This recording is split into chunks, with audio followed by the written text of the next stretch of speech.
Seek ye first the kingdom of God and His righteousness, and all these things shall be added unto you. In everything, love and serve the Lord. Kasangkapan. Mga kapatid, ito po ang napili nating pamagat sa linggong ito, the 26th Sunday in Ordinary Time, kasangkapan. Bakit ko baga ito napili na maging pamagat sa linggong ito, kasangkapan? Dahil napaka-instrumental po sa akin, dahil katapos lamang bumisa ako sa nursing home dito sa Devon, beside Devon Prep, sa tinutuluyan ko dito sa Pennsylvania. At napakaganda dahil ito ang inspirasyon ko, itong mga kapatid nating nandyan sa nursing home. Kasangkapan. From the word sangkap. Diba, pag sabihin nating sangkap, kagaya ng mga pagkain, kagaya ng ulam, sinasangkapan natin, Ricardo, para lamang magiging masarap ang pagkain. Hindi kaya ganun din po ang buhay natin. Sinasangkapan tayo ng mga biyaya ng Diyos, hindi para sa ating sarili, para sa mga kapatid natin at paglilingkuran, para malalasahan nila, hindi yung lasa natin, hindi yung lasa ko, hindi lasa ng Panginoon. Mga kapatid, tayo pong lahat ay binibigyan ng sapat na sangkap ng Panginoong Diyos. Wala pong magsasabi, Father, exempted ako dyan, hindi ako pwede. No, tayo pong lahat mga kapatid ay sinasangkapan ng Diyos. Napakaganda po na pagnilay-nilayan na i-connect natin ito sa the music of the gospel, Sunday reflection song.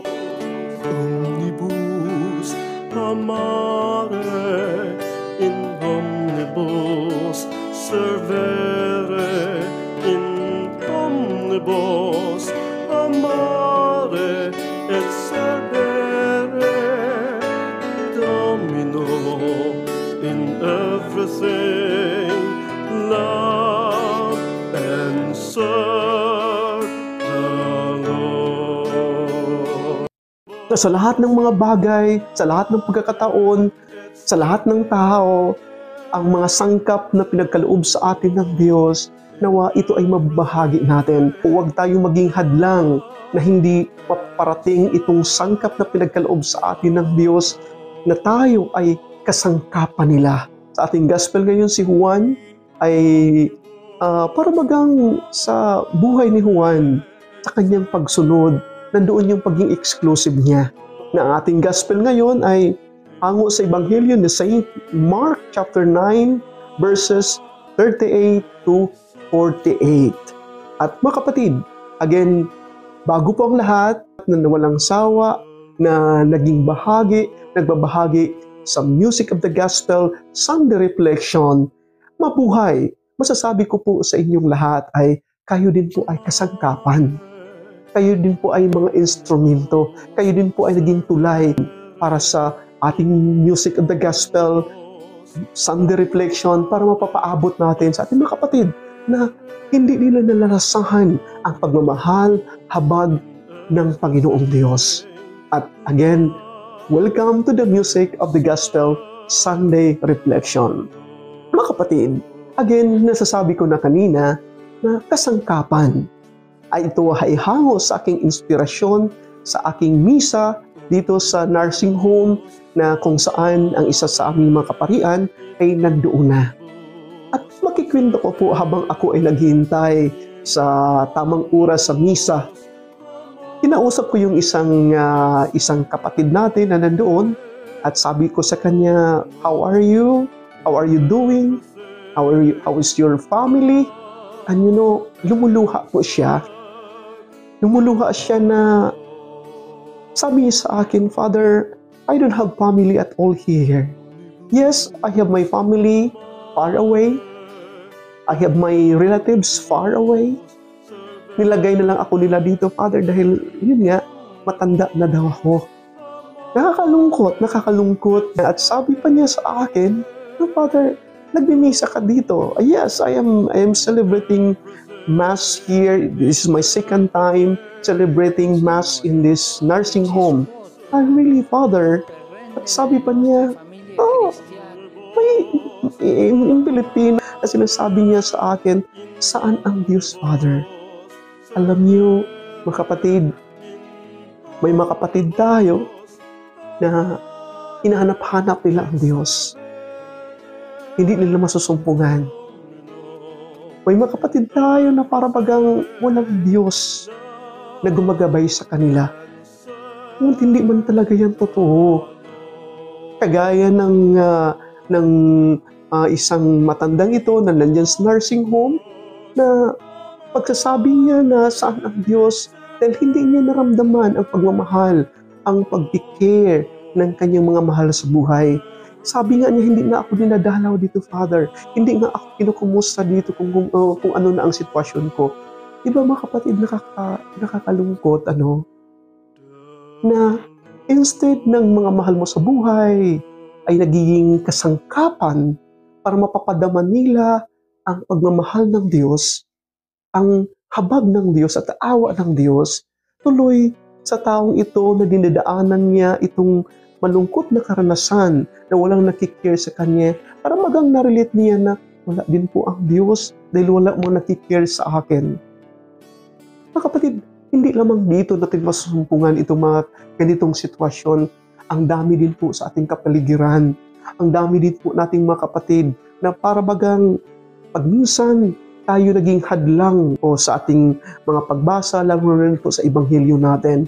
Sa unang pagbasa baga natin, anong binibigyan ng pagpapahalaga doon na si Joshua, lumapit sila kay Moses. At nung lumapit sila kay Moses, sabi nila kay Moses, "Moses, itong mga taong ito ay hindi natin kasama. Itong mga taong ito ay you have to stop them, Moses, because they don't belong to us." Wow! Na para pag sinasabi din pila sa unang pagbasa din po na the Spirit of God is not for them. Ganun din po ang ugnayan natin sa Ebanghelyo natin na sabi nga ni Juan na, "Lord, may isang tao na nagpapalayas ng demonyo gamit ang iyong pangalan. Hindi siya kasama natin." Wow! Nabaging exclusive yung close-mindedness ng tao. Yung paging sarado ng isipan ng isang tao, nakasangkapan man siya ng Diyos. Sinasangkapan siya ng mga biyaya ng Diyos. Ngunit, again, sa isang perspektibo na para bagang naging exclusive dun sa mga taong lumalapit kay Moses, si Joshua, na para bagang naging exclusive sa kanila ang Diyos para sa amin lamang. Hindi yan para sa inyo. Ganon din po sa Ebanghelyo natin. Para bagang sinasabi na ni Juan na, "Uy, Lord, kami lang ang sumusunod sa iyo.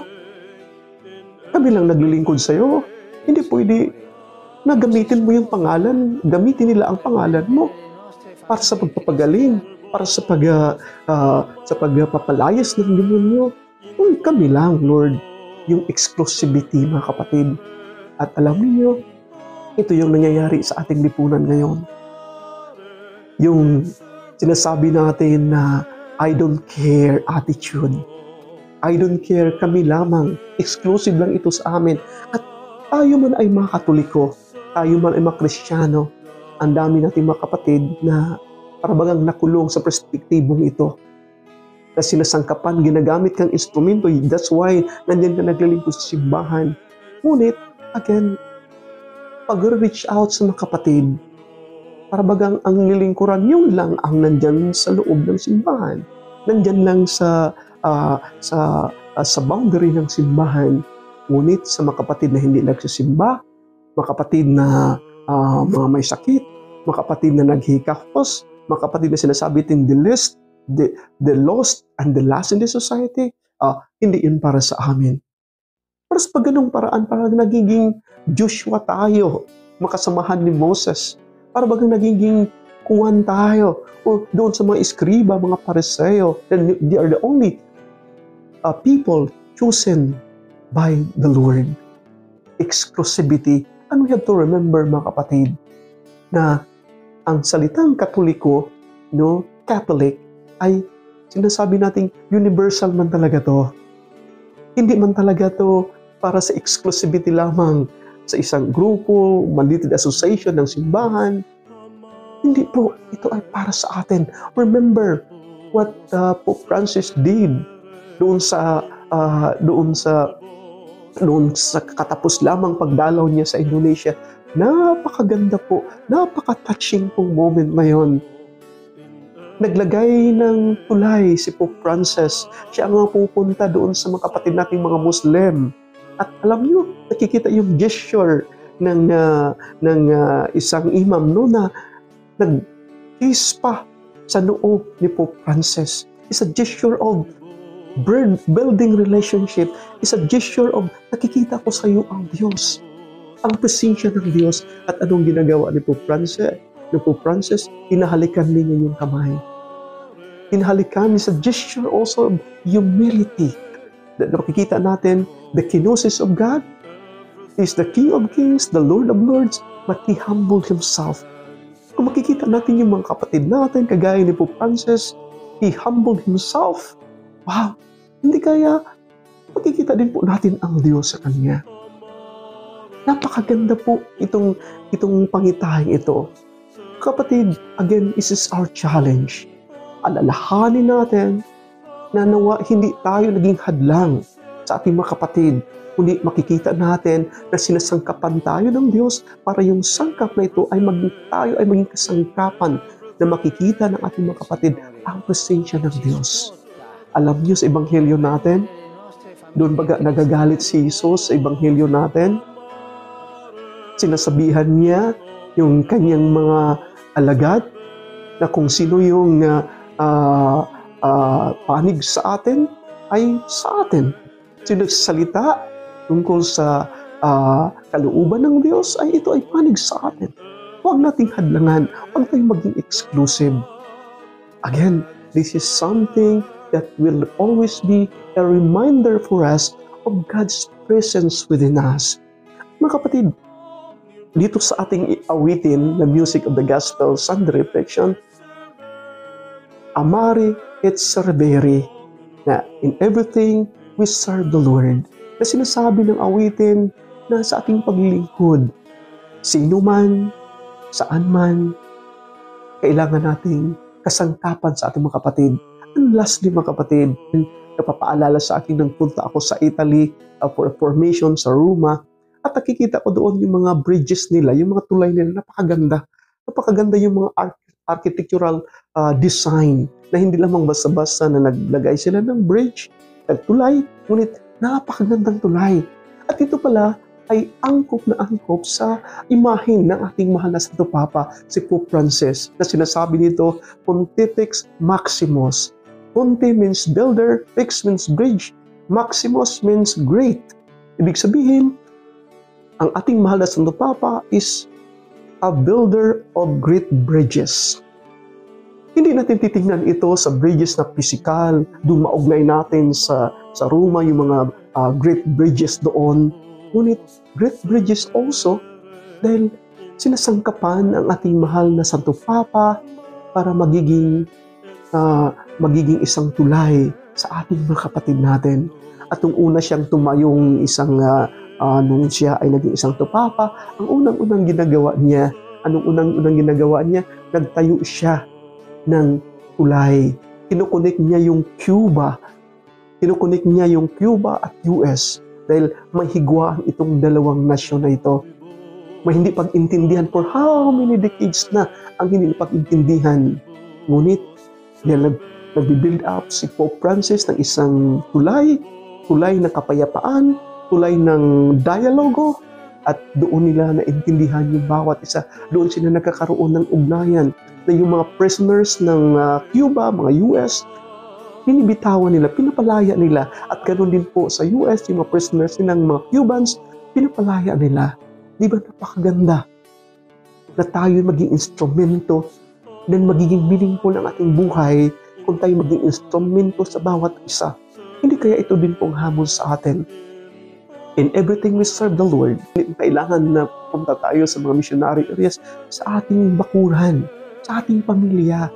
Paano tayo maging kasangkapan sa kanila para naman makikita nila ang presensya ng Diyos. Makikita nila ang pagmamahal, habag at awa ng Diyos. At para sa inyong mga kapatid, the music of the gospel, Sunday reflection, the Father, the Son, and the Holy Spirit. Amen.